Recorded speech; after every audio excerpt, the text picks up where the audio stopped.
us, it's not just a beach cleanup. It is data gathering, it's sensitization. We believe in addressing the problem of environmental stewardship on multiple fronts. This is a problem that is multi-layered, it's collective, and it's not as simple as it sometimes appears. So it's going to require all of us, and not least of all the private sector. At the end of the day, we need everybody to pull in the same direction if we're to really break the back of this problem.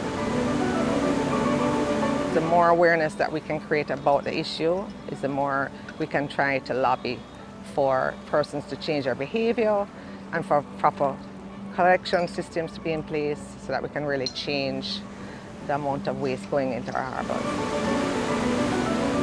It's a wider issue than just coming to clean up the beach. It's a waste management issue, and I believe that the harbor has that issue. We're talking about the gullies that lead into the harbor, and until we get some absolute solutions to that, the most we can do as corporate entity is to support initiatives of this nature, just to alleviate some of the waste as we can at this time.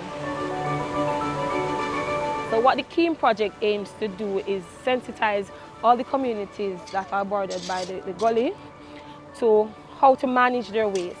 So our core mandate is to stop the solid waste, all the solid waste, from reaching the Barnes Gully, which will eventually reach the Kingston Harbour and will damage the mangroves. We hope to rehabilitate the mangroves.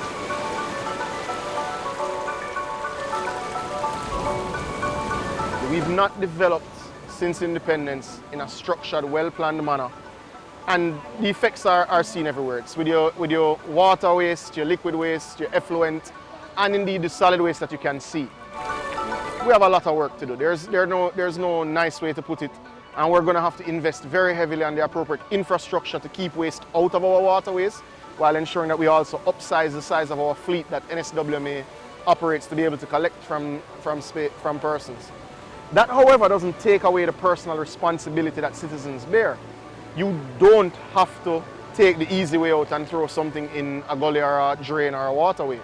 We need to insist that our neighbors, our friends do the right thing, which is if you have to hold your waste a little longer until you get closer to our bin, please do so.